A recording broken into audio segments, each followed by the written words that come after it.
are going to read lesson number first, the fun they had, यानी आनंद जो वे लेते थे। अब हमने पढ़ा कि मार्गी अपने क्लासरूम के अंदर जो उसका घर के कोने में बेडरूम के पास ही था वहाँ जाती है। उसका यांत्रिकी शिक्षक की स्क्रीन शुरू हो जाती है और वो उसको कहती है कि आज हम गणित का पाठ पढ़ेंगे और उसके अंदर हम क्या पढ़ेंगे, एडिशन और प्रॉपर फ्रैक्शन यानी भिन्न और उनकी जोड़ पढ़ेंगे। अब उससे आगे मार्गी डिड सो विथ ए साई, मार्गी ने ऐसा थोड़ा शर्म के साथ किया, यानी थोड़ी वो शर्मा गई। She was thinking about the old schools they had when her grandfather was a little boy. She was thinking about the old school, अपने वो क्लासरूम में गई लेकिन उसी समय वो अपने दादाजी की जो पुराने समय की स्कूल थी उसके बारे में सोच रही थी। Had when her grandfather was little boy, यानी जब उसके दादाजी एक छोटे से बालक थे। All the kids from the whole neighbourhood come, क्या होता था, आस पड़ोस के यानी ऑल द किड्स सारे बच्चे फ्रॉम द नेबरहुड यानी पड़ोस से वहाँ पर आते थे। कहाँ पर, उस पुराने ज़माने की दादाजी वाली स्कूल के अंदर। Laughing and shouting in the school yard, सारे इकट्ठे होकर के स्कूल के मैदान के अंदर हंसते थे, चिल्लाते थे। Sitting together in the classroom, सभी एक साथ कक्षा के अंदर बैठते थे। Going home together at the end of the day, और विद्यालय के समय के पश्चात एंड ऑफ द डे यानी दिन के अंत में सारे एक साथ मिलकर के अपने अपने घरों को जाते थे। They learn the same thing, और विद्यालय के दौरान वो सारे बच्चे एक जैसा पाठ सीखते थे। लर्न द सेम थिंग यानी सारी एक जैसी बातें सीखते थे। So they could help one another with the homework and talk about it, इस कारण से वो एक दूसरे के गृह कार्य करने में मदद करते थे और इसके बारे में बात भी कर सकते थे, यानी एक दूसरे की सहायता कर सकते थे, क्योंकि वो सभी बच्चे स्कूल में एक जैसा पाठ ही सीखते थे। And the teachers were people, और उस विद्यालय के अंदर यानी दादाजी के विद्यालय थे उनके अंदर टीचर कौन था, प्यूपल यानी लोग थे, जबकि मार्गी का टीचर कौन था, mechanical teacher. The mechanical teacher was flashing on the screen, उसी समय मार्गी का टीचर जो कि मैकेनिकल टीचर था, फ्लैशिंग ऑन यानी उसकी स्क्रीन चमक गई। When we add fractions 1/2 and 1/4, यानी वो उसको पढ़ना शुरू करता है कि जब हम 1/2 और 1/4 को जोड़ते हैं, इस प्रकार से उसकी पढ़ाई शुरू हो जाती है। मार्गी was thinking about how the kids must have loved it in the old days, लेकिन मार्गी अभी भी अपने दादाजी की स्कूल के बारे में सोच रही थी कि किस प्रकार से पुराने ज़माने में बच्चे एक दूसरे से प्यार से रहते थे।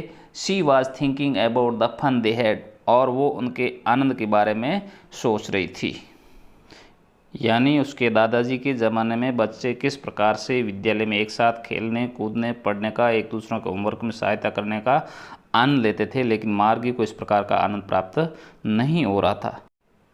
इस प्रकार से ये lesson the fun they had समाप्त हुआ। लेकिन इस पार्ट में हमने क्या सीखा, उसका सारांश ये है कि दो बालक, एक मार्गी और दूसरा टॉमी, जो भाई बहन हैं, उनको एक बार उनके दादाजी की किताब मिल जाती है, तो वो उसके बारे में चर्चा करते हैं।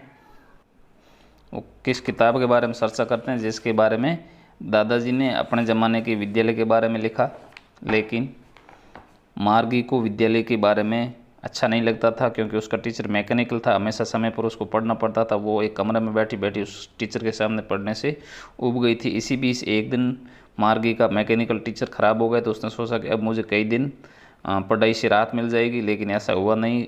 उसकी माँ ने उस इंस्पेक्टर को बुला लिया, जिसने उसके टीचर को ठीक कर दिया। उसके बाद फिर से टॉमी और उसके बहन मार्गी के बीच में पुराने ज़माने की जो किताब थी दादाजी की, उसको पढ़ करके आपस में चर्चा करते हैं कि पुराने ज़माने में बच्चे किस प्रकार से विद्यालय में पढ़ते थे। तो सभी बच्चे जो अब आज इस स्कूलों में पढ़ रहे हैं, आज की स्थिति आप सब जानते हैं कि एक विद्यालय बिल्डिंग है, उसके सामने सारे बच्चे आते हैं विद्यालय में, सब एक साथ बैठ कर के किताब के द्वारा, शिक्षकों द्वारा सभी को एक साथ पढ़ाया जाता है। सारे बच्चे हंसते खेलते आते हैं, कूदते हुए जाते हैं, एक दूसरे के होमवर्क में सहायता करते हैं, लेकिन टॉमी के साथ और मार्गी के साथ ऐसा नहीं था, क्योंकि उसका स्कूल घर के अंदर ही एक कमरे के अंदर था और वहीं वो बैठ करके पढ़ते थे, वहीं उनके साथ में और खेलने कूदने वाला कोई बच्चा नहीं होता था। इस प्रकार से पुराने ज़माने के स्कूलों में उनको बहुत ही आनंद महसूस हो रहा था।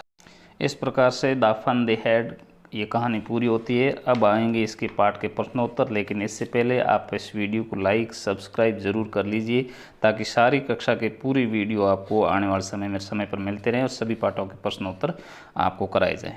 चलिए आज के पाठ के प्रश्नोत्तर शुरू करते हैं द फन दे हैड के, जिसके अंदर आपके पहले पार्ट के अंदर जो एक्टिविटी लिखी है उसमें आंसर 1 से लेकर 7 प्रश्न है, जो छोटे प्रश्न हैं। Answer the questions in the few words और a couple of sentence each, यानी प्रश्नों के उत्तर आप कुछ शब्दों में या थोड़े से वाक्यों में दीजिए। प्रश्न कौन कौन से हैं? 7 प्रश्न आपके सामने हैं। हाउ ओल्ड आर मार्गी एंड टॉमी, यानी मार्गी और टॉमी कितने वर्ष के थे। दूसरा प्रश्न है व्हाट डिड मार्गी राइट इन हर डायरी, मार्गी ने अपनी डायरी में क्या लिखा। हैड मार्गी ever seen a book before, क्या मार्गी ने आज से पहले कोई किताब देखी थी। What do you think a telebook is, क्या तुम सोचते हो यानी क्या जानते हो कि टेली बुक क्या होती है। वेयर वाज मार्गीज स्कूल, मार्गी का विद्यालय कहाँ था। 7वां प्रश्न है व्हाट सब्जेक्ट डिड मार्गी एंड टॉमी लर्न, मार्गी और टॉमी ने कौन सा विषय पढ़ा। अब इन प्रश्नों के उत्तर दें, इससे पहले आप पाठ को थोड़ा अपने मन में याद करें कि इस पाठ के अंदर क्या क्या कहानी थी, तो फिर आपको प्रश्नों के उत्तर अपने आप आने शुरू हो जाएंगे। चलो मैं उत्तर देना आपको बताना शुरू करता हूँ। पहला प्रश्न जो था कि हाउ ओल्ड आर मार्गी एंड टॉमी, तो मार्गी is 11 and Tommy is 13 year old, यानी मार्गी 11 वर्ष की और टॉमी 13 वर्ष का था। दूसरा था व्हाट डिड मार्गी राइट इन द डायरी, मार्गी ने अपनी डायरी के अंदर क्या लिखा था। Margie wrote today Tommy found a real book, Margie ने अपनी डायरी में क्या लिखा, जो पाठ की शुरुआत में बात आई है कि मार्गी को टॉमी को आज एक वास्तविक पुस्तक मिली।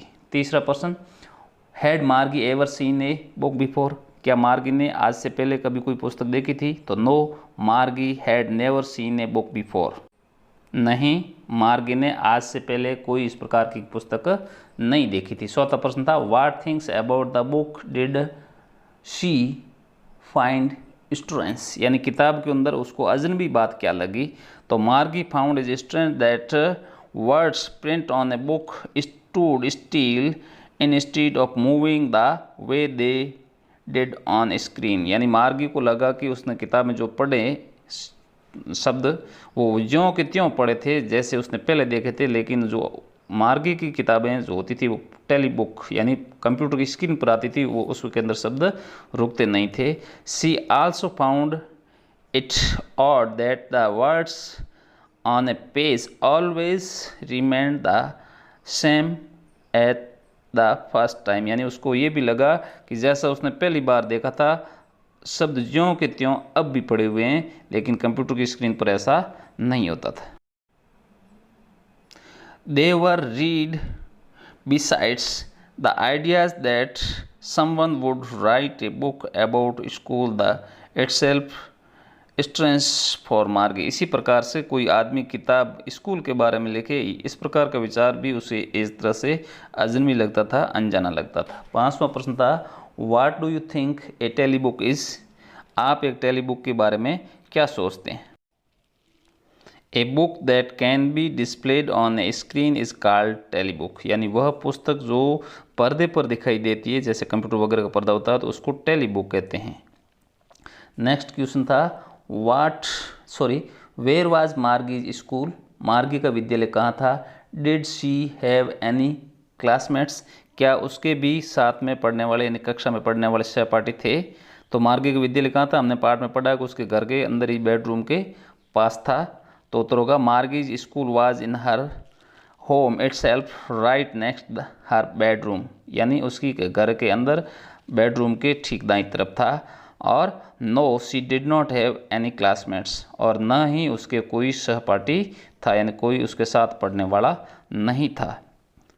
यहाँ आप सोच रहे होंगे कि मार्गी के साथ उसका भाई टॉमी पढ़ता था, लेकिन दोनों के कमरे अलग अलग थे और दोनों अलग अलग कमरे में बैठ कर पढ़ते थे, इसलिए उसके पास में बैठने वाला कोई नहीं था। 7वां प्रश्न है व्हाट सब्जेक्ट्स डिड मार्गी एंड टॉमी लर्न, मार्गी और टॉमी ने कौन कौन से विषय पढ़े थे।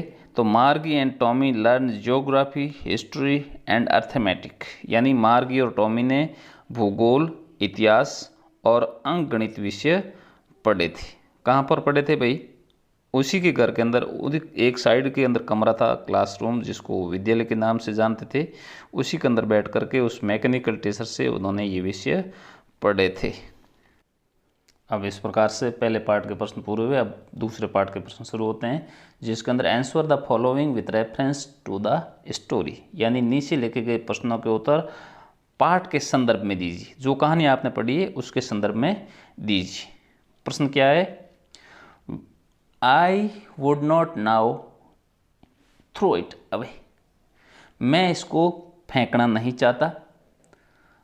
अब इसमें ये एक वाक्य है जो पाठ के अंदर आया, आपने पढ़ा होगा। वो कौन कहता है? टॉमी कहता है कि I wouldn't throw it away, मैं इसको फेंकना नहीं चाहता। तो इसके अंदर 2-3 प्रश्न बनाए गए हैं। हु सेज दीज वर्ड्स, यानी ये सब किसने कहे। What does it refers to, यानी ये सब किसके संदर्भ में थे।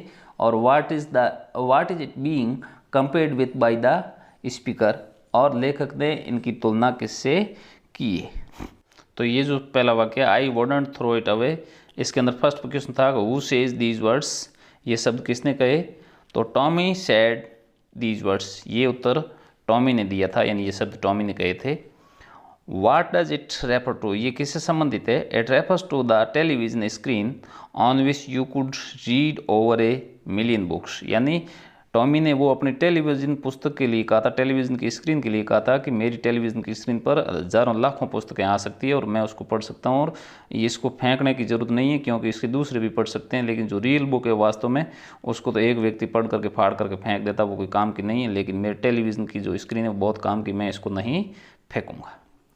अगला, what is being compared with by the speaker, यानी स्पीकर ने इसकी तुलना किससे की है, यानी लेखक जो है वो किसकी, मतलब टेलीबुक की और ओल्ड पुस्तक की तुलना कर रहा, तो उसके बारे में ये प्रश्न है।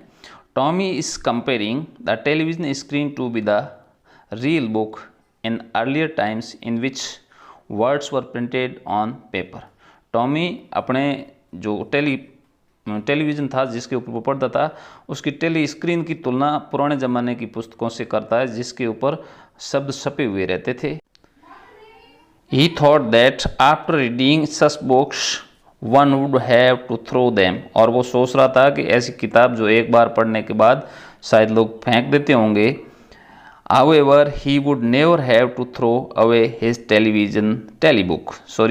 इसलिए वो कहता है कि जो भी हो, मैं तो उस पुराने किताबों की तरह मेरी टेलीबुक को फेंकना नहीं चाहूँगा। He would never have to throw away his telebook, यानी वह अपनी टेलीबुक को कभी फेंकना नहीं चाहेगा। तो इस प्रकार से आज के लेसन के पार्ट फर्स्ट के अंदर हमने 7 और 2 9 क्वेश्चन कर लिए। इसका थर्ड पार्ट है वो अगले दिन किसी नए वीडियो में पढ़ेंगे। तब तक के लिए ओके, लेकिन पहले इस चैनल को सब्सक्राइब कर लीजिए ताकि आपको आने वाले समय में 9वीं कक्षा के सारे पाठों के वीडियो, उसका अनुवाद और प्रश्नोत्तर, आपकी समस्याओं का समाधान आपके चैनल पर किया जा सके।